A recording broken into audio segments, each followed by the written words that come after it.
আসসালামু আলাইকুম। আজকে আপনাদের আমি বলবো হযরত ইসমাইল রাদিয়াল্লাহু সাল্লামের পায়ের আঘাতে কিভাবে জমজম কূপ সৃষ্টি হয়েছিল, মক্কায় কিভাবে ঘনবসতি সৃষ্টি হয়েছিল। হযরত ইব্রাহিম রাদিয়াল্লাহু সাল্লামের দুইজন স্ত্রী ছিলেন, একজনের নাম সালা, আরেকজনের নাম হাজিরা আলাইহিস সালাম। আর হাজিরা আলাইহিস সালামের একজন পুত্র সন্তান ছিল যার নাম ইসমাইল আলাইহিস সালাম।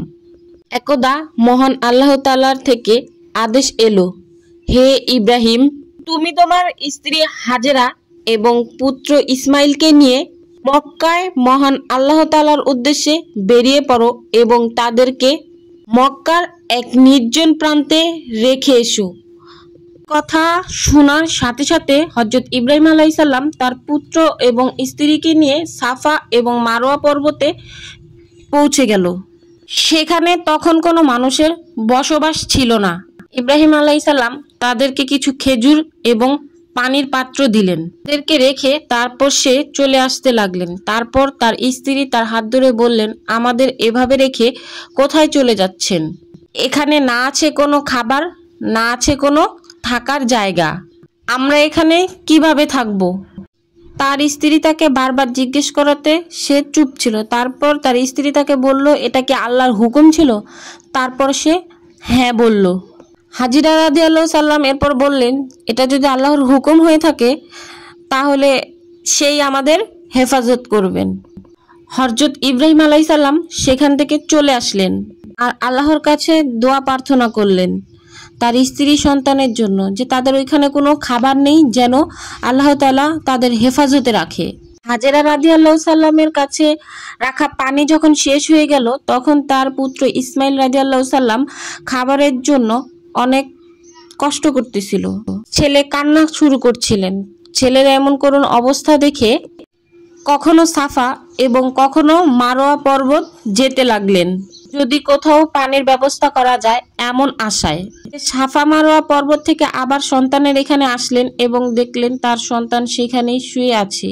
সে আবার সাফা এবং মারোয়া পর্বতের মাঝে 7 বার দৌড়ালেন এবং সে মহান আল্লাহ তাআলার কাছে দোয়া করতে লাগলেন, হে আল্লাহ তাআলা, আমি আপনার উপর ভরসা করি, নিশ্চয়ই আমাদেরকে আপনি এই মুসিবতে একা ছাড়বেন না।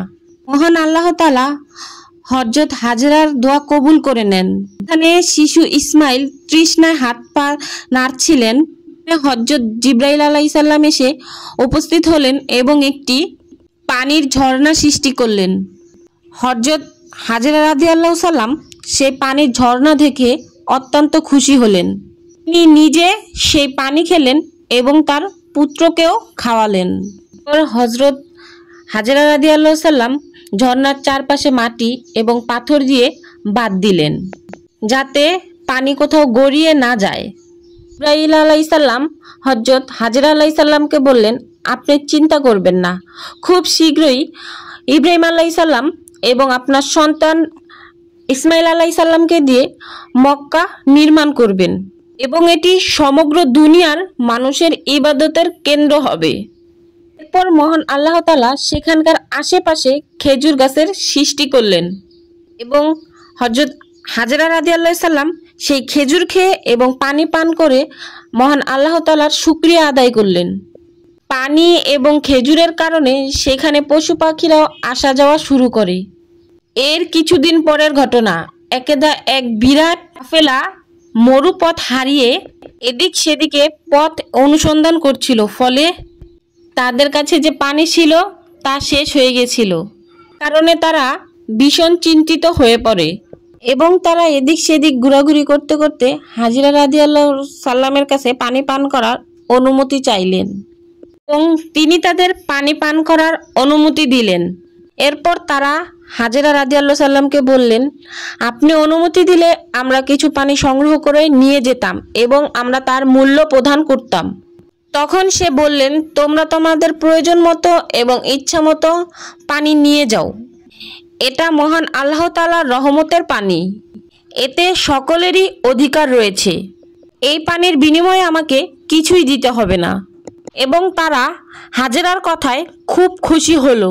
কিছুদিন পরে সেই স্থানটি খুব সুন্দর পরিণত হতে লাগলো এবং মানুষের বসবাসের প্রযোজ্য হলো। এবং তারা হযরত হাজেরা রাদিয়াল্লাহু সাল্লামের কাছে বলল, আপনি যদি অনুমতি দেন তাহলে আমরা এখানে বসত স্থাপন করতে পারি, এখানে বসবাস করব এবং এখানকার জমি খুবই উর্বর, আমরা এখানে চাষাবাদ করব। এখানে যে ফসল উৎপাদন হবে তার 1/4 অংশ আমরা আপনাকে দিব, আর আমাদের এই উপকারের জন্য আপনাকে উত্তম বাসস্থান নির্মাণ করে দিব।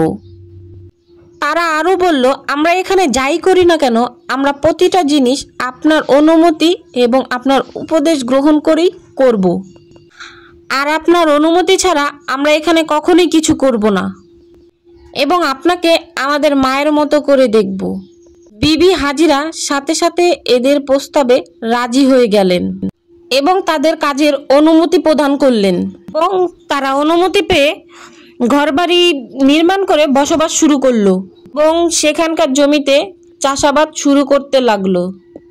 ফসল উৎপাদনের ফলে 1/4 অংশ হাজেরা রাদিয়াল্লাহু সাল্লামকে তারা দিত এবং তারা পাহাড় থেকে পাথর এনে হযরত হাজেরা রাদিয়াল্লাহু সাল্লামের জন্য বাড়ি নির্মাণ করলো এবং তারা তাকে খুবই সম্মান করত। সেইখানকার জমি উর্বর ছিল বলে সেইখানে ফসল ও ফলমূল খুব শীঘ্রই উৎপাদন হতে লাগলো এবং এই কথা দেশ বিদেশে প্রচার হওয়ার পরে দূর দূরান্ত হতে মানুষ আসতে শুরু করলো এবং এই খবর ছড়ানোর পরে জনসংখ্যাও বৃদ্ধি হতে লাগলো। এভাবেই এটা বিখ্যাত পবিত্র মক্কা নগরী হিসাবে পরিচিতি লাভ করলো, সারা বিশ্বে এটা পরিচিতি পেল।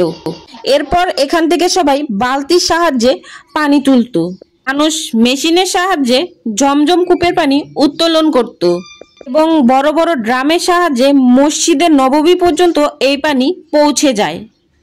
এখন জমজম কূপের ঝর্ণা কাবা থেকে মাত্র 31 কিলোমিটার দূরে। সাফা মারোয়া পর্বত ছোট করা হয়েছে এবং চারপাশে একটি দেওয়াল তৈরি করে দেওয়া হয়েছে যাতে এর উপরে কেউ উঠতে না পারে।